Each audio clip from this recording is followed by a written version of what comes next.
Conservateur du Canada est en caucus national à Victoria. Donc, il y a des députés, des sénateurs et des stratèges du parti qui sont réunis pour les 2 prochains jours.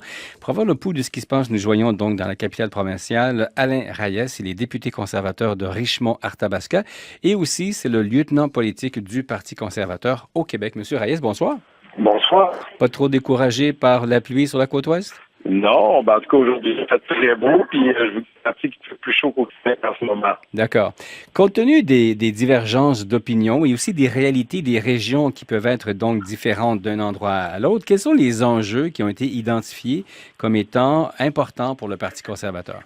Les enjeux particuliers sur lesquels on veut travailler dans cette rentrée parlementaire qui s'en vient, c'est un peu l'objectif de ces rencontres précessionnelles. C'est vraiment les enjeux du jugement de notre premier ministre, Justin Trudeau. On l'a vu avec son voyage de la Grèce. On pense qu'on ne peut pas se limiter à de simples excuses comme c'était fait pendant les vacances de Noël.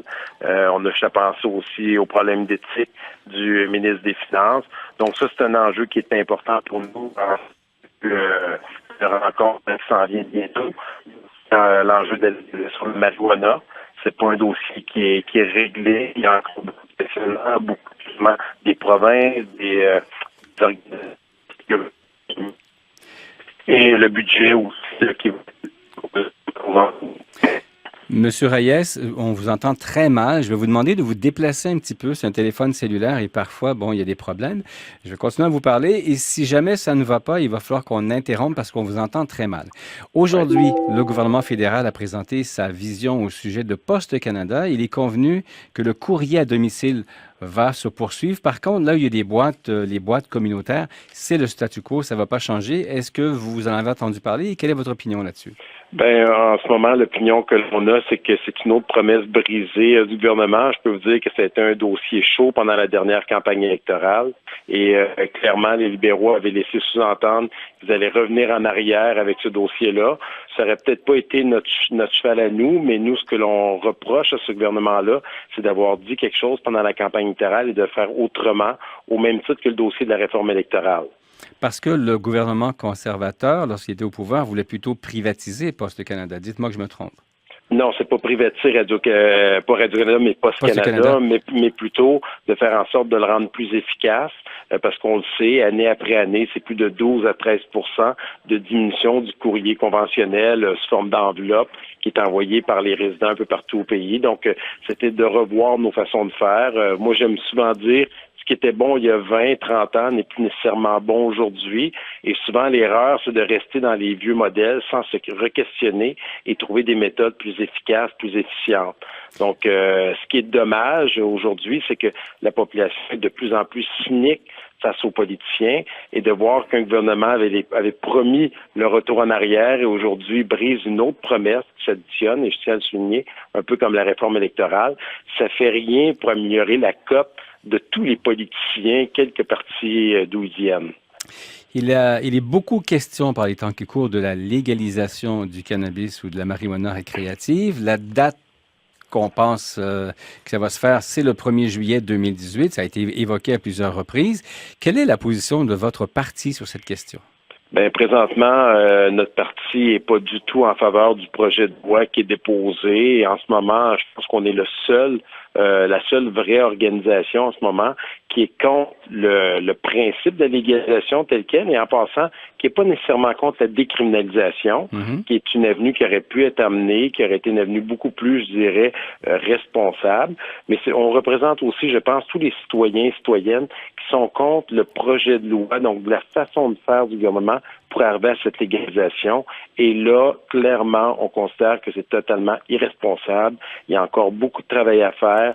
Il y a beaucoup de questionnements. Puis on voit en ce moment, ce qui sort dans les médias, on se rend compte que la raison réelle du gouvernement libéral pour légaliser la marijuana est peut-être bien plus une question d'argent et d'amis libéraux qui profitent du système présentement que réellement d'éloigner ce produit-là de la main des enfants ou de l'éliminer, de l'enlever complètement du crime organisé. Ce qui a été démontré n'arrivera pas clairement dans les endroits où ça s'est déjà fait.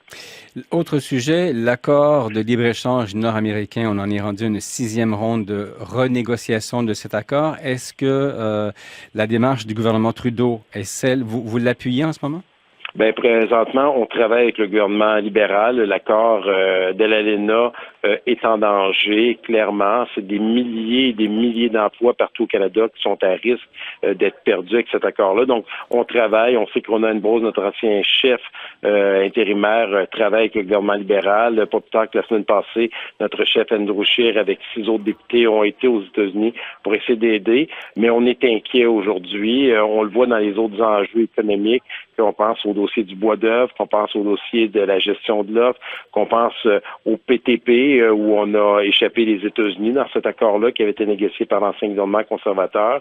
Il n'y a aucun accord économique qui a fonctionné maintenant après 2 ans, mais on va continuer à travailler. Je pense qu'on est tous unis dans cette cause-là. On doit réussir à sauver les emplois et à limiter les dégâts dans cette renégociation que le gouvernement libéral a mise en place avec Donald Trump en ce moment et les Américains. Je ne veux pas vous corriger, mais est-ce qu'on n'a pas signé, est-ce qu'il n'y a pas eu une entente qui a été signée par rapport au traité transpacifique hier?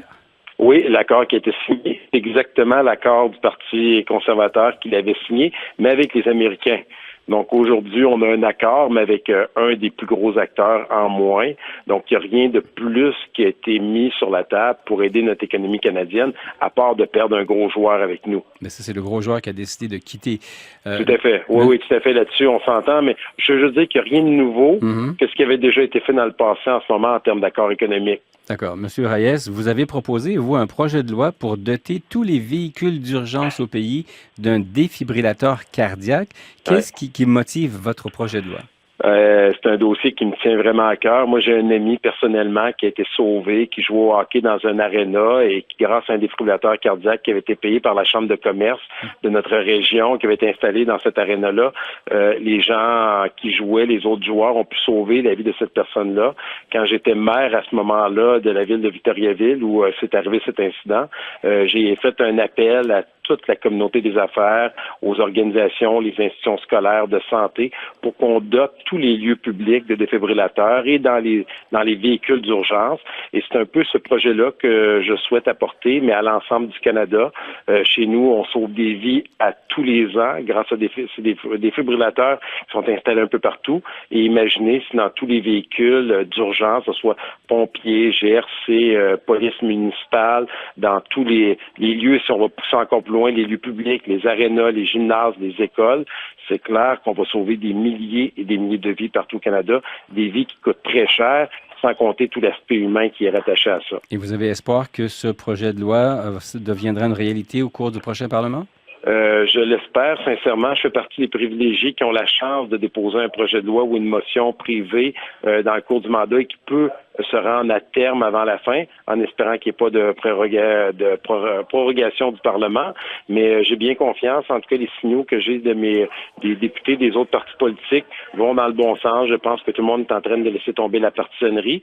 Il n'y a rien de gagné jusqu'à la fin, mais je suis très confiant d'y arriver. De toute manière, dès lundi à la Chambre des communes, je vais parler. On va finir la deuxième étape du projet que j'ai déposé. J'espère pouvoir y arriver. Ben oui, parce que ça recommence lundi à Ottawa, là. Exactement. Déjà lundi, là, je fais la conclusion du deuxième débat sur le sujet. Il va rester seulement une étape pour y arriver. Profitez de votre fin de semaine à Victoria. Alain Reyes, député conservateur de Richmond-Arthabasca et aussi lieutenant politique du Parti conservateur au Québec.